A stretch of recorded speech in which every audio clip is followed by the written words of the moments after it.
Ahora continuamos en línea con lo que veníamos analizando desde el principio en el noticiero. Un expresidente, Carlos Menem, atravesado por un montón de conceptos en esa línea nazarena.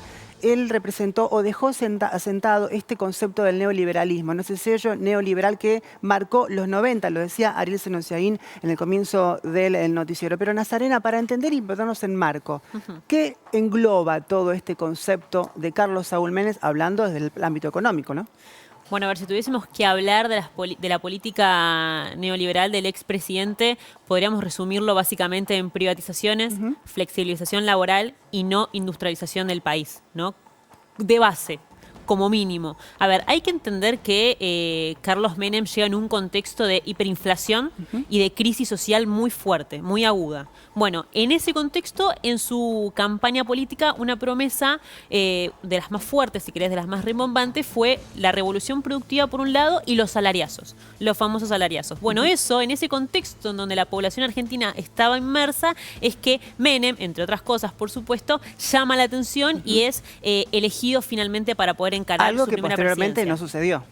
Algo que posteriormente exactamente no sucedió. ¿Por qué? Porque en la práctica, y es lo que ahora te quiero mostrar bien, lo que se aplicó básicamente es el famoso consenso de Washington. El consenso de Washington es básicamente una receta neoliberal a nivel internacional, ¿no? Consensuada a nivel internacional, que tiene 10 puntos en donde básicamente reducir el gasto público, la no intervención del Estado es lo primordial, la liberalización del tipo de cambio y todas esas cuestiones más orientadas a la política neoliberal es que se conjugan dentro de este consenso de Washington. Y esa receta es la que luego Menem termina aplicando en el país. Se basa la política económica básicamente en esos 10 puntos que a nivel internacional se establecen. O sea, ya empezamos con un link geopolítico y una dependencia en ese sentido bastante fuerte. Por supuesto que, bueno, así como empezaba, no terminó, así no fue, digamos, ¿no? Y fíjate, si lo querés lo podemos hablar en números. En placa.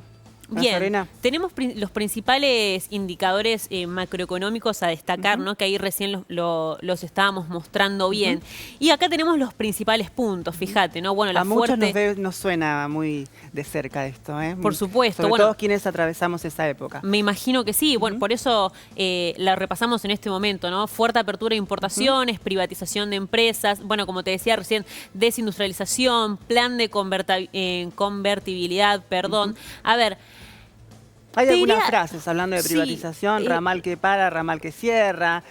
Por eso te digo que lo tenemos muy cercano. Me pondría el foco en lo que tiene que ver, por ejemplo, en las privatizaciones, ¿no? Con esta idea, con este argumento de la reducción de costos y mayor eficiencia, se terminaron todas las empresas estatales que venían desde la época de Perón, se privatizaron. Estamos hablando, por ejemplo, YPF, Aerolíneas Argentinas, Gas del Estado, Somisa, Caja Nacional de Ahorro y Seguro, bueno, muchísimas más, ¿no? En este contexto que ahí fue, en ese momento, en el momento de las privatizaciones, es cuando la plata, las inversiones extranjeras entran. Fue, te diría, el único momento. Después, a partir de que las empresas finalmente lograron tomar poder frente a las empresas que eran los servicios, bienes y servicios que eran nacionales, luego empezaron a fugar el dinero, empezaron a fugar el capital. En el momento en donde hubo inversión extranjera real, fue en el momento en donde en capitales extranjeros pudieron hacerse de los bienes y servicios que previamente eran manejados por el Estado. ¿Y qué es lo que trajo eso? Básicamente, bueno, no solamente todo un contexto, una política económica que favoreció a los monopolios, a los oligopolios, que favoreció, por ejemplo, a la eliminación o exención de impuestos, eliminación de regulaciones, digamos, no solamente incrementó esta concentración y extranjerización de empresas, sino que además en ese momento se vivió una flexibilización laboral muy fuerte. Entonces, ahí en donde los costos laborales comenzaron a reducirse, ¿no? Los costos por el trabajador, los aportes patronales, los salarios y demás, es que se empezó a ver un proceso de disminución del empleo muy fuerte. De hecho, que al principio del menemismo 285.000 personas trabajaban en el área pública. Cuando terminó el menemismo ya 75.000 solamente quedaban dentro del área estatal. Exactamente. Hay más desarrollo. Sí, seguimos. Por ejemplo, bueno, recorte de gasto en educación y salud. Bueno, volvemos a lo mismo, ¿no? El recorte de gasto público como uno de esos 10 10 puntos más importantes del consenso de Washington. La desinversión en educación y salud, que fue también una de las políticas muy marcadas. Desigualdad social profundizada. Desigualdad Nazarena. social profundizada. Bueno, volvemos a lo mismo y acá esto te lo vinculo, te lo linkeo no solamente con esta privatización de las empresas, que fue gran parte la responsable del desempleo masivo que hubo, sino también por este plan famoso, el plan de convertibilidad, ¿no? Porque, a ver, el 1 a 1 hizo que muchos productos de afuera entren a la Argentina. Entonces,